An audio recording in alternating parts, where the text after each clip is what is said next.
दो आर्टिकल है बहुत इंपॉर्टेंट यहाँ पर, ये इनको मैं थोड़ा सा डिटेल में डिस्कस करूंगा और क्या क्या है यहाँ पर सारी बातें हम लोग यहाँ पर जानेंगे एक एक कर कर, ठीक है। तो इसलिए इसको अच्छे से आप लोग समझिएगा। यूके ने हमारे देश के अंदर में क्या हरकतें की है भाई साहब, इंडिया और पाकिस्तान को अगर यूके चाहता तो वो एक तरीके से यूनाइट करा के जा सकता था। जितनी भी आज की डेट में मुस्लिम कम्युनिटी है उनमें सबसे बड़ी जो समस्या मुझे पर्सनली देखने को मिलती है वो ये है कि वो एजुकेशन को उतना ज्यादा लेवल पर सपोर्ट नहीं कर पाई अपने देश के अंदर में, रिलीजन के चक्कर में ज्यादा पड़ के रह गई।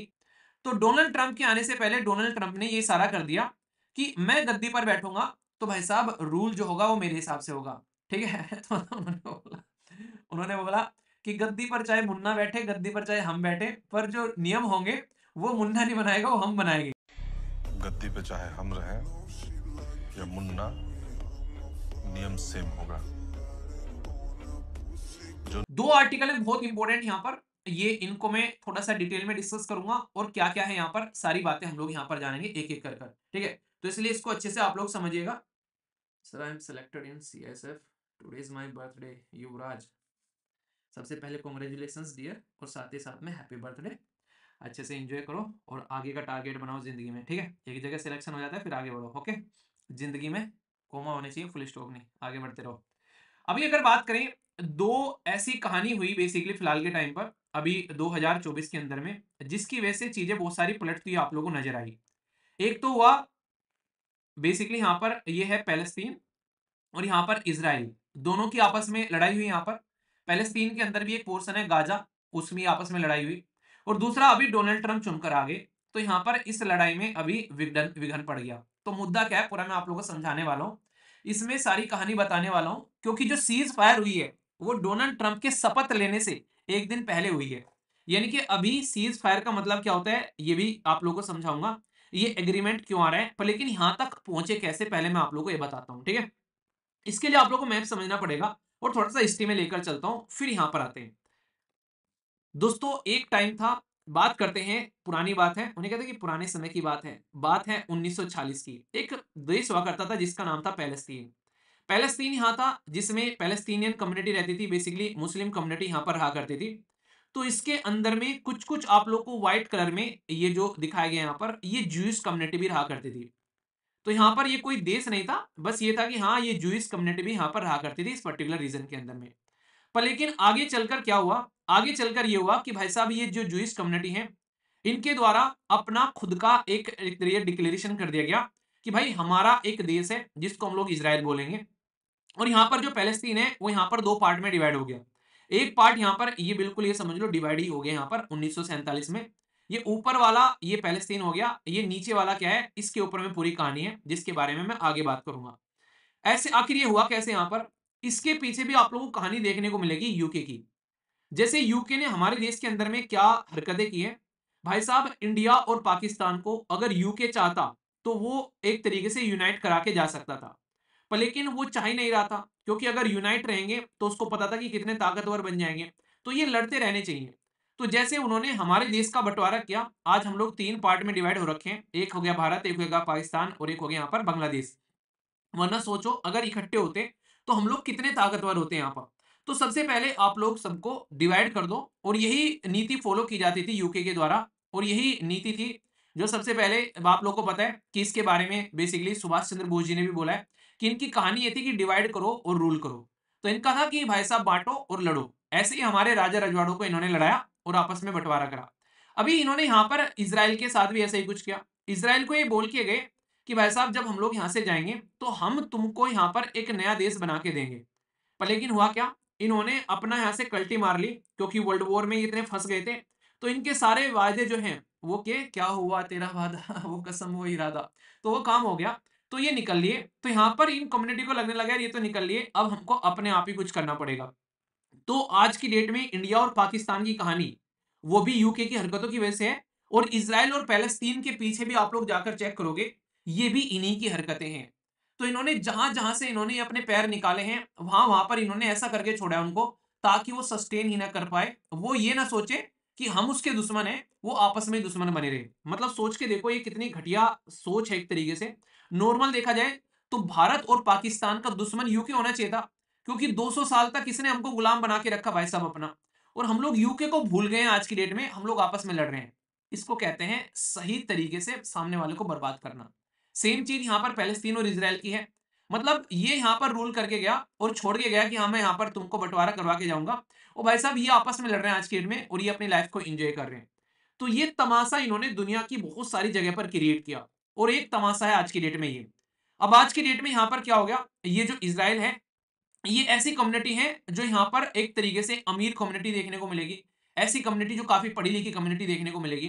कहीं ना कहीं ये चीज आप लोग मानो या ना मानो, जितनी भी आज की डेट में मुस्लिम कम्युनिटी है उनमें सबसे बड़ी जो समस्या मुझे पर्सनली देखने को मिलती है वो ये है कि वो एजुकेशन को उतना ज्यादा लेवल पर सपोर्ट नहीं कर पाई अपने देश के अंदर में।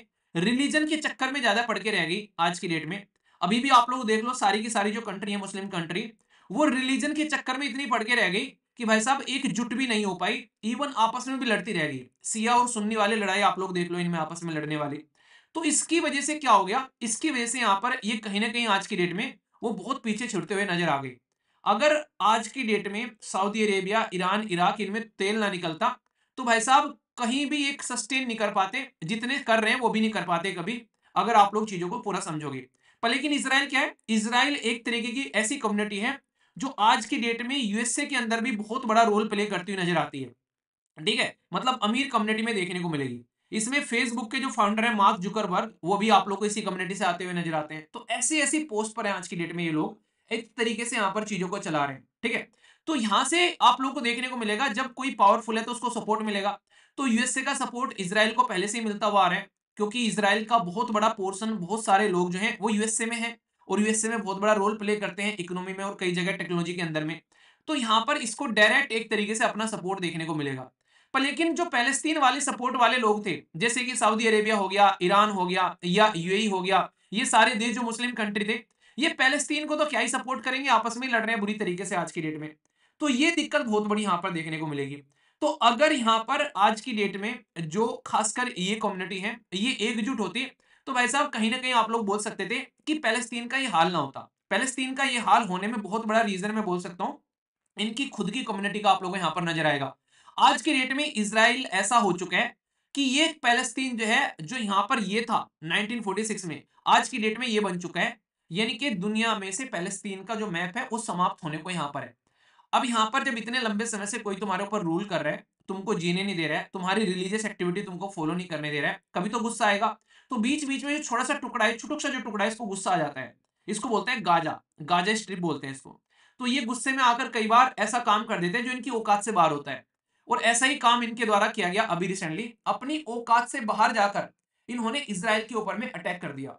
मतलब भाई पुराने टाइम से ये झेलते आ रहे हैं, तो इनको लगा कि अब जो है हम लोग अपना बदला लेंगे। तो इन्होंने औकात से बाहर जाकर एक ऐसा काम कर दिया जो कि इनको पर्सनली नहीं करना चाहिए था।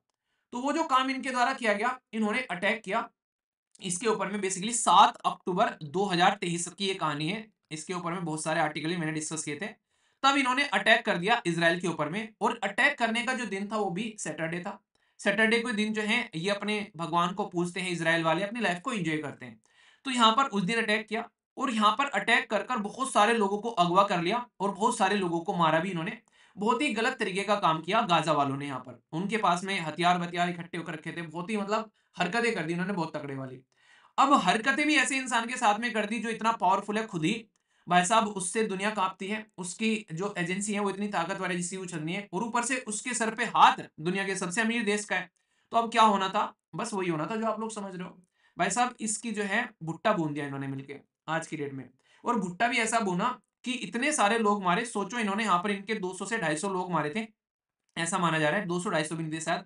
पर लेकिन इन्होंने फिलहाल के टाइम पर यह माना है कि 45 से 60 हजार के करीब लोग जो है मौत के घाट उतार दिए हैं आज की डेट में गाजा स्ट्रिप में इसराइल ने। भाई साहब ना ये हॉस्पिटल को छोड़ रहे हैं, ना स्कूल को छोड़ रहे हैं। बोल रहे हैं कि जहां जहां इन्होंने बंकर बना रखे हैं, जहां जहां ये छुपे हुए हैं, एक एक को चुन चुन के मारूंगा मैं। तो वो काम इन्होंने किया, और इसमें जो बाइडन जो थे उन्होंने फुल सपोर्ट दिया इसराइल को। तो यहाँ पर ये काम चल रहा था। तो सपोर्ट का मतलब ऐसा अपना पूरा जितना भी आप लोग इकोनॉमी के पॉइंट ऑफ से, हथियार के पॉइंट ऑफ से सपोर्ट आप लोग बोल सकते हो। तो पिछले 15 महीने में जो कहानी हुई, इसके पीछे की एक कहानी ये भी थी कि भाई साहब ये इसलिए भी कर रहे थे क्योंकि यहाँ पर प्रेजेंट टाइम पर बहुत सारे होस्टेज थे यहाँ पर इसराइल के, पैलेस्तीन के पास में। तो ये उसको भी एक्सचेंज कराना चाहते थे, इसके चक्कर में भी लगे हुए थे यहाँ पर। तो कहीं ना कहीं ये आप लोग समझ सकते हैं, कई सारे देशों ने सोचा कि मीडिएशन भी करा दें, कतर वगैरह भी आए, तो पर लेकिन उस लेवल पर चीजें उस टाइम पर भी हो नहीं पाई। तो पिछले 15 महीनों में इन्होंने बिल्कुल ये समझो कि अब ऐसा कर दिया है गाजा को कि गाजा कभी पैर पर चल नहीं पाएगा। पर लेकिन इतने दिनों से जैसे ये चीजें चल रही थी, तो भाई अब आते हैं, गद्दी पर बैठते हैं कौन, डोनाल्ड ट्रंप। तो डोनाल्ड ट्रंप के आने से पहले डोनाल्ड ट्रंप ने ये सारा कर दिया कि मैं गद्दी पर बैठूंगा, तो भाई साहब रूल जो होगा वो मेरे हिसाब से होगा, ठीक है। तो उन्होंने बोला कि गद्दी पर चाहे मुन्ना बैठे, गद्दी पर चाहे हम बैठे, पर जो नियम होंगे वो मुन्ना नहीं बनाएगा, वो हम बनाएंगे। यानी कि अब जो है इजराइल नियम नहीं बनाएगा, हम बनाएंगे। और उसने यहाँ पर इजराइल की बेइज्जती भी करी थोड़ी सी, एक ऐसी वीडियो शेयर करते हुए अभी रिसेंटली, जो बहुत वायरल हो रही थी, जिसमें इनडायरेक्ट वे में बोल दिया डोनाल्ड ट्रंप ने कि भाई साहब अब जो बाइडन जो है वो जा रहे हैं और हम आ रहे हैं, तो स्वागत नहीं करोगे हमारा, तो इसलिए अब एग्रीमेंट में आकर बैठ जाओ। और इसमें पहले भी डोनाल्ड ट्रंप ने कुछ ना कुछ करके गए थे, आप लोगों को याद होगा 2016 में जब ये प्रेसिडेंट बने थे, उस टाइम पर भी इन्होंने यहाँ पर इनके बीच में शांति बनाने की कोशिश की थी। एक एग्रीमेंट था जो मैंने आप लोगों से डिस्कस किया था, देखता हूँ किस किस को याद है। तो अभी डोनाल्ड ट्रंप के आने से जस्ट पहले यहाँ पर इन्होंने ये पीस का प्रोसीजर जो है वो स्टार्ट कर दिया। और ये पीस का प्रोसीजर जो है 15 जनवरी से स्टार्ट किया, और यहाँ पर अभी 19 को यहाँ पर ये पीस का प्रोसीजर जो है वो इफेक्ट में आने वाला है। और डोनाल्ड ट्रंप जो है वो 20 तारीख यानी कि परसों जो है वो ओथ लेने वाले हैं। तो इसको कहते हैं खौफ। तो ये खौफ आप लोगों को यहाँ पर देखने को मिलेगा। तो इस खौफ के चलते आज की डेट में जो है ये सीज फायर एग्रीमेंट हो रहा है। तो सीज फायर का मतलब क्या होता है, उन्हें कहते हैं कि चीजों को सीज कर देना, कि भाई वहां छापा मार लिया, वहां पे बहुत सारे पैसे सीज कर लिए। तो सीज का मतलब होता है चीजों को रोक देना है, फिर जब्त कर लेना बोल देते हैं नॉर्मली। तो यहाँ पर इसको बिल्कुल फ्रीज कर दो, अब ये यहाँ से आगे नहीं बढ़ेगी, ऐसी चीज आप लोग यहाँ पर बोल सकते हो। तो डोनाल्ड ट्रंप जो है वो कहीं ना कहीं फिर से वही पैटर्न में लेकर चलने वाले हैं। इसराइल के अंदर में ये आखिर इतने लेवल पर चीजें कैसे पहुंच गई, कई सारे लोग इसको, इसराइल के जो आज के में प्राइम मिनिस्टर है उनका नाम है बेंजामिन नेतन्याहू, जो कि इंडिया के काफी अच्छे सपोर्टर हैं, हमारे लिए तो फायदेमंद है। पर लेकिन दुनिया में कई सारे लोग इनसे चिढ़ते हैं। तो यहां पर अभी मुद्दा यह था कि बेंजामिन नेतन्याहू की जो लोकप्रियता है इसराइल में कम हो रही थी, इसीलिए उन्होंने ऐसा स्टेप उठाया, जैसे उन्होंने पाथ फॉलो किया है रसिया के पुतिन का। कहीं ना कहीं रसिया की भी एक तरीके से लेगेसी कम हो रही थी, वहां पर एक इंसान आए थे उनको, नहीं, कहीं ना कहीं एक तरीके से उनके खिलाफ खड़े हुए थे, तो उन्होंने उनकी कहानी खत्म कर दी। तो ऐसे ही नितिनयाहू भी यहाँ पर उसी कैटेगरी में यहाँ पर जा रहे थे। पर लेकिन डोनाल्ड ट्रंप जो है वो यहाँ पर अभी ये चाह रहे हैं कि भाई वो इसराइल यूक्रेन इन जैसे लोगों पर फोकस न करें। डोनाल्ड ट्रंप जो है वो थोड़ा सा लंबा खेलने वाले हैं, उस तरीके से लेकर चल रहे हैं। वो चाह रहे हैं ना तो यूक्रेन जैसे मुद्दे में पड़े कि भाई साहब इसको बंद किया जाए, तो इसलिए जल्दी यूक्रेन की लड़ाई भी आप लोगों को बंद होती नजर आएगी। इसराइल को आने से पहले उन्होंने बंद करवा दिया। वो चाहे कि पूरा का पूरा जो है वो चिड़िया की आंख पर फोकस रहे, और चिड़िया की आंख क्या है वो है चाइना। क्योंकि पुराने टाइम पर भी ये इंसान जो है वो चाइना के साथ में ट्रेड वॉर में आकर जुड़ गया था, आप लोगों को याद होगा। चाइना को खरी खोटी सुनाता है ये इंसान, रीजन क्या है, ये है एक बिजनेसमैन। और बिजनेसमैन को हमेशा बिजनेस दिखता है, और बिजनेस अगर दिखता है तो सारी चीजें उसकी सही चलनी चाहिए, फिर उसको घाटा नहीं चाहिए। और चाइना के साथ में बिजनेस में इसका होता है बहुत बड़े वाला घाटा। तो ये चीजें आप लोग समझ सकते हो। तो यहाँ पर आने वाले टाइम में अभी देखने वाली बात होगी कि कितना ये नॉर्मल रह पाएंगे और कितनी चीजें बिगड़ने वाली हैं। तो अभी सीज फायर एग्रीमेंट जो हो रहा है इन दोनों के बीच में, इसकी बेसिस पर अभी हो सकता है कि आने वाले टाइम में चीजें जो है वो थोड़ी नॉर्मल होते हुए नजर आए। और हो सकता है कि हमास जो है वो अभी फिलहाल जो है एक तरीके से टू स्टेट वाली थ्योरी जो है वो वहां पर फॉलो करते हुए नजर आए, इसराइल भी। क्योंकि टू स्टेट वाली थ्योरी में क्या बोला गया है, जैसे ये मानते हैं कि भारत और पाकिस्तान ने भी टू स्टेट वाली थ्योरी फॉलो की, हालांकि वो की नहीं है। अगर आप लोग रियलिटी में देखेंगे, ये था कि जब भारत और पाकिस्तान दो पार्ट में डिवाइड हुए, तो ये था कि भारत के अंदर में तो रहेंगे हिंदू और पाकिस्तान के अंदर में रहेंगे मुसलमान। ये हमारी थ्योरी नहीं थी, ये जिन्ना साहब की थ्योरी थी। वो ये चाह रहे थे कि मुस्लिम का एक अलग देश बन जाए। पर लेकिन उनकी आत्मा को शांति नहीं मिली होगी, क्योंकि आज की डेट में भारत में भी कम मुसलमान नहीं है, लगभग उतनी ही है जितने पाकिस्तान में है, ठीक है। तो इससे आप लोग अंदाजा लगा सकते हैं कि वो तो इनकी थ्योरी सक्सेस हो नहीं पाई। तो टू नेशन की थ्योरी अब यहां पर इसराइल के ऊपर में वो इंप्लीमेंट कर सकते हैं कि भाई एक साइड में ज्यूस रहेंगे और एक साइड में मुस्लिम रहेंगे यहाँ पर। तो इसके लिए सजेस्ट किया जाता है कि टू नेशन की थ्योरी यहाँ पर लेकर आ सकते हैं।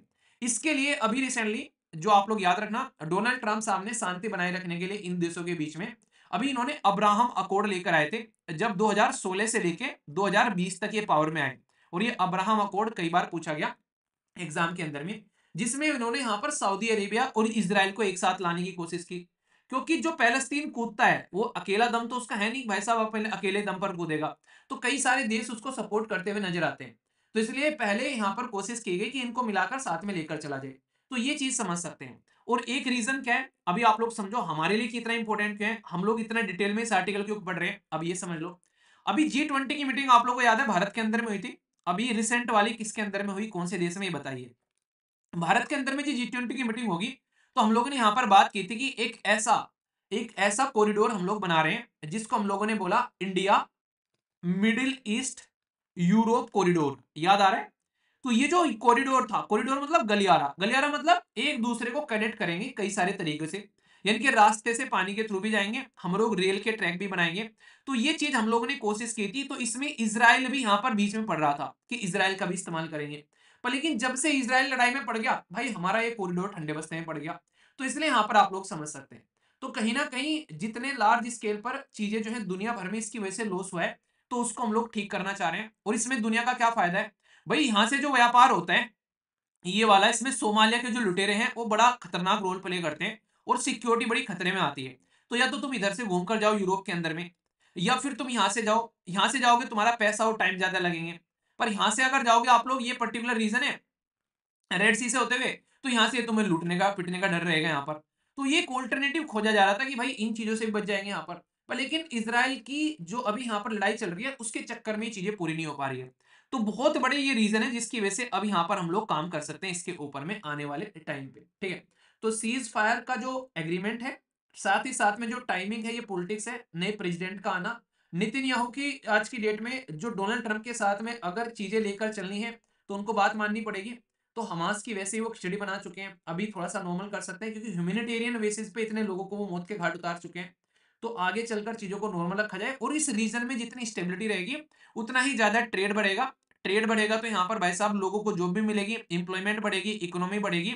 और एक दूसरे के साथ में जब ट्रेड से कनेक्ट होते हैं ना लोग, देश, तो भाई साहब उस देश के साथ में आप लोगों को उनके रिलेशन भी अच्छे होते हुए नजर आते हैं, यानी कि पीस की ओर चलते हैं। आप लोगों ने तो सुना होगा ना, गुजरात के अंदर में मैं काफी टाइम रहा हूँ, बीच बीच में भी, अभी भी।